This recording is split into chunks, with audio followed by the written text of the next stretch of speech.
हे WhatsApp guys, welcome back once again. So दोस्तों, आज की कहानी जो एक्सप्लेन करने जा रहे हैं उसका नाम है आइलैंड।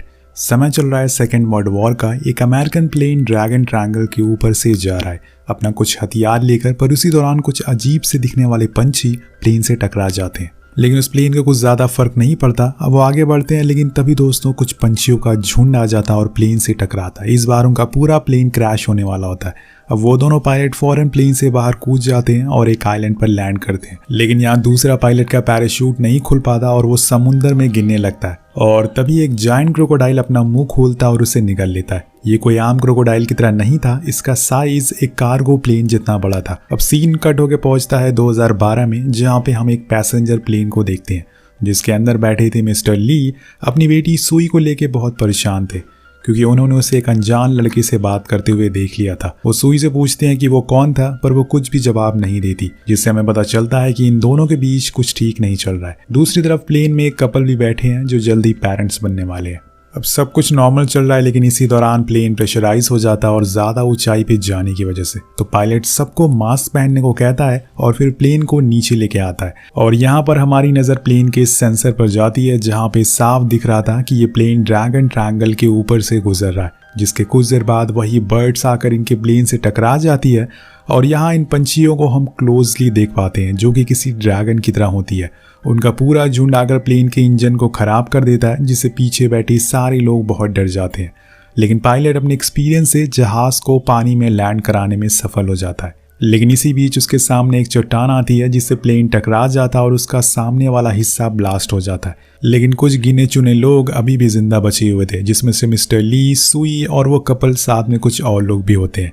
अब वो सभी के सभी उसी आइलैंड पर फंस चुके थे, तो अब यहाँ से उन्हें निकलने के लिए कुछ ना कुछ करना पड़ेगा, वरना ये यहीं मारे जाएंगे। अगर प्लेन का हिस्सा इनके पास होता तो शायद ये उसके रेडियो से किसी को कांटेक्ट कर सकते थे, लेकिन वो तो गायब हो चुका है। अब सारे लोग अपना अपना फ़ोन चेक करते हैं, लेकिन यहाँ कोई नेटवर्क नहीं आ रहा था, किसी को कुछ रास्ता नज़र नहीं आ रहा था। तो यहाँ मिस्टर ली अपने साथ एक लड़की को लेकर जंगल के अंदर जाते हैं, क्योंकि अब इनके पास तो पीने का पानी भी नहीं बचा हुआ है। साइड में समुंदर है, पर किसी काम का नहीं है। वो तीनों अंदर जाते हैं तो मिस्टर ली को कुछ बड़े से पैरों के निशान दिखते हैं, जो किसी आम जानवर के तो नहीं लग रहे थे।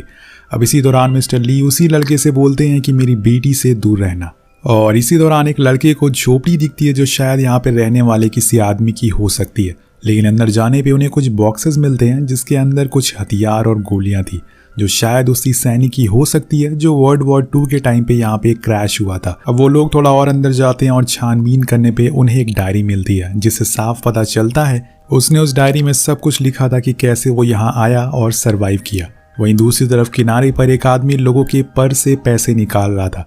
इस बंदे को अभी भी पैसे चाहिए थे, और तभी उसे कोई चीज पानी के अंदर खींच कर ले जाती है और किसी को आवाज तक नहीं आती। और अब पानी के अंदर ये उन पैसों से मछलियां खरीदेगा। इधर जो लोग जख्मी हो गए थे उन्हें एयर होस्टेस पानी पिला रही थी, लेकिन तभी एक आदमी आकर उसे ऐसा करने से मना करता है, क्योंकि पानी पहले से ही बहुत कम है और वो लोग तो मरने ही वाले हैं।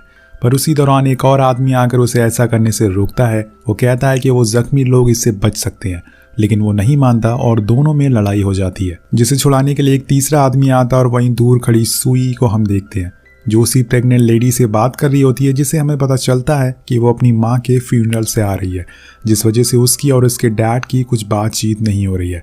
इधर वो लोग लड़ाई करते करते एक आदमी पानी में गिर जाता है, जिसे दूर से भागते हुए एक क्रोकोडाइल खा लेता है। और इस बार ऐसा होते हुए वहाँ मौजूद सारे लोग देख लेते हैं, जिसे वो अपना बचा कुचा सामान लेकर वहाँ से निकल पड़ते हैं।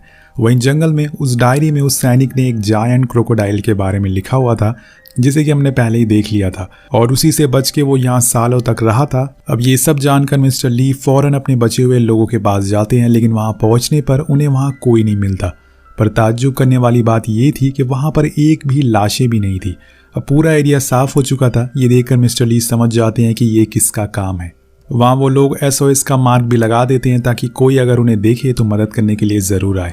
अब बचे हुए लोगों को वो ढूंढने के लिए जंगल में जाते हैं, पर जाते टाइम उन्हें एक बार फिर बहुत बड़े पैरों के निशान दिखते हैं, लेकिन उसे इग्नोर करके मिस्टर ली आगे बढ़ते हैं। वहीं दूसरी तरफ सुई और उसके साथ वाले लोग एक सेफ जगह जाकर पहुंच गए थे, जहां पे उस जायंट क्रोकोडाइल का आना तो मुश्किल लग रहा था। अब कुछ ही देर में ये तीनों लोग भी उन्हें ढूंढते हुए वहां पहुंच जाते हैं, और इसी दौरान हम एक छोटी लड़की को वहां पे बैठे हुए देखते हैं।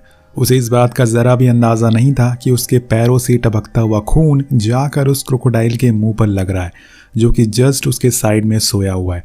अब इसके आगे कुछ और हो पाता कि तभी मिस्टर ली को किसी की गुर्राने की आवाज़ सुनाई देती है। वो जब सबको शांत कराते हैं तो उन्हें पता चलता है कि वो क्रोकोडाइल तो वहीं पर ही है, जो कि अब खड़ा हो चुका था और उस बंदे के पास कोई भी ऑप्शन नहीं था। वो चुटकी बजाते ही उसे खा लेता है और सारे लोग ये देखकर भागना शुरू कर देते हैं, जिसके चक्कर में एक लड़की का पैर फिसल जाता है और वो भी उसका शिकार बन जाती है। और यहाँ मिस्टर ली की जान भी जाते जाते बचती है। वो क्रोकोडाइल उनके पीछे ही होता है कि तभी वो दूसरी साइड छलांग मार के खुद को बचा लेते हैं।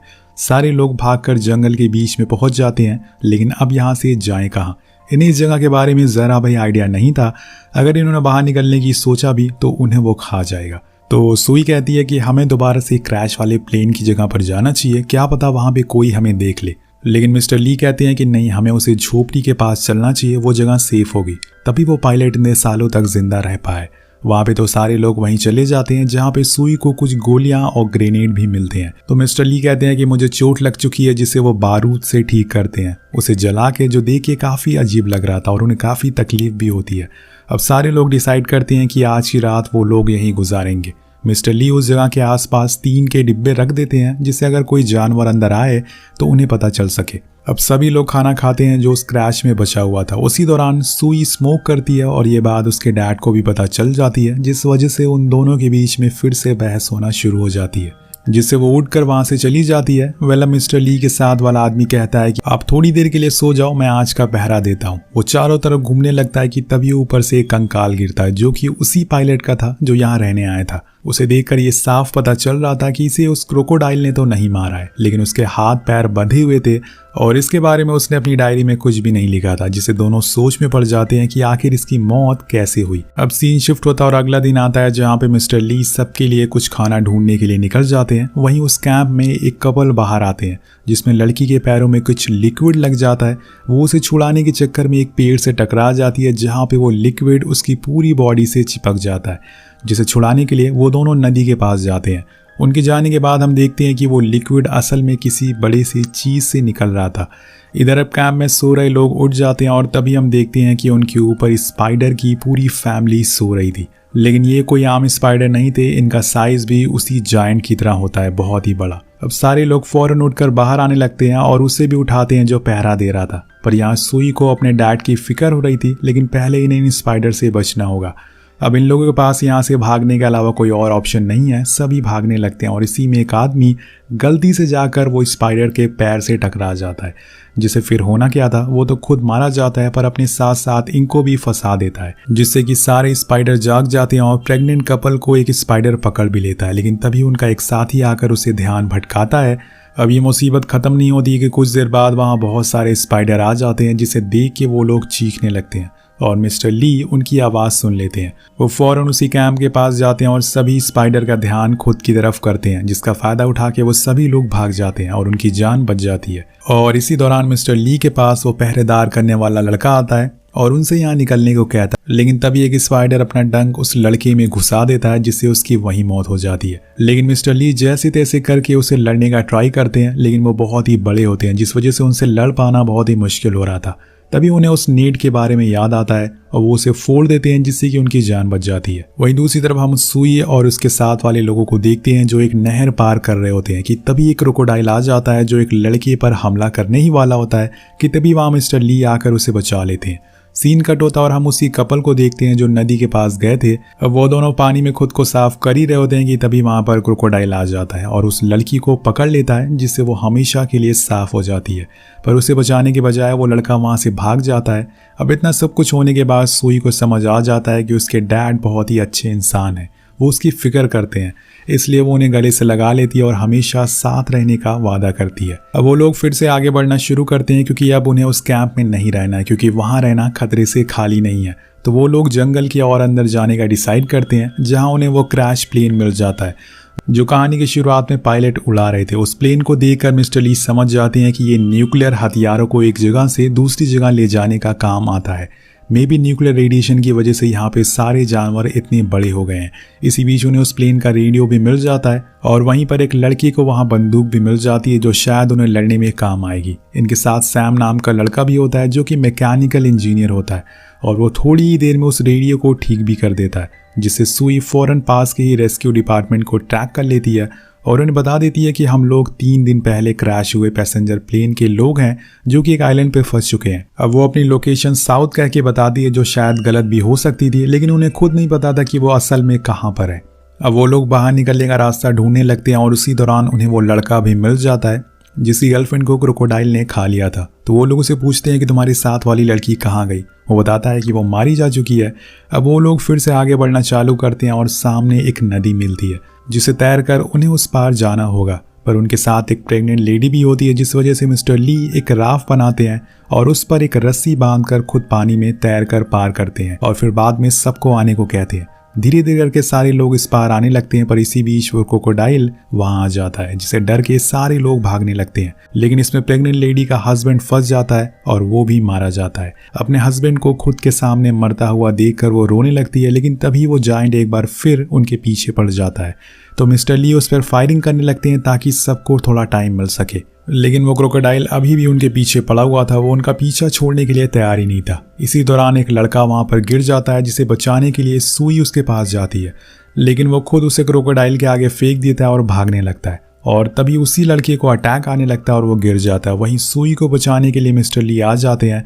अब वो क्रोकोडाइल उस दूसरे लड़के को खाने के लिए जाने लगता है और इसी चक्कर में सुई का जैकेट उसमें फंस जाता है और वो उसे घसीटता हुआ कहीं दूर ले जाता है। अब बचे हैं सिर्फ 3 लोग, मिस्टर ली, सैम और वो प्रेग्नेंट लेडी। अब तीनों उस क्रोकोडाइल के पैरों का निशान का पीछा करते हैं और एक गुफा तक पहुंच जाते हैं, पर अब रात हो चुकी है इसलिए सामने कुछ दिखाई नहीं दे रहा है। जब ये लोग गुफा के अंदर जाते हैं तो इन्हें वहां वो जायंट सोता हुआ दिखता है, जिससे छुपते छुपाते मिस्टर ली सुई को ढूंढ लेते हैं जो जख्मी हालत में एक कोने पे पड़ी हुई थी। अब ये फौरन वहां से बाहर निकलने का ट्राई करते हैं, पर इतनी आसानी से कहानी थोड़ी खत्म होगी। सैम के पीछे ही वो जायंट क्रोकोडाइल जाग जाता और जिसके बाद सभी लोग भागने लगते और इन्हीं में से मिस्टर ली फायरिंग करने लगते हैं और सैम को कहते हैं कि वो उन दोनों को लेके वहां से बाहर निकल जाए, लेकिन सुई अपने डैड को छोड़कर जाने को तैयार नहीं थी। मिस्टर ली उस क्रोकोडाइल पर फायरिंग करते जा रहे थे और भागते हुए एक छोटी सी गुफा में छुप जाते हैं, लेकिन जैसे ही वो बॉम्ब निकालने का सोचते हैं वो जायंट उन्हें एक झटका सा देता है जिसकी वजह से वो बॉम्ब उनके हाथ से गिर जाता है। अब वो पूरी तरह से फंस चुके थे। वहीं सैम उन दोनों को बाहर छोड़कर फिर से अंदर आता है और मिस्टर ली को आवाज लगाने लगता है। उसकी आवाज सुन के वो फौरन रिस्पॉन्स करते हैं और उसे कहते हैं कि तुम्हारे पास एक ग्रेनेड है, उसका इस्तेमाल करो। तो वो फौरन उसे पहले तो ढूंढता है जो कि उसे मिल भी जाता है, लेकिन वो मारे कैसे, क्योंकि उस बॉम्ब को फेंकने पर मिस्टर ली की जान भी जा सकती है। इसलिए वो जायंट को खुद की तरफ आने को कहता है। जैसे ही वो मुड़ता है फेंक देता है, जिससे वो क्रोकोडाइल जख्मी होकर गिर जाता है। अब यहाँ सारे लोग चैन की सांस लेते हैं, लेकिन अभी वो मरा नहीं था।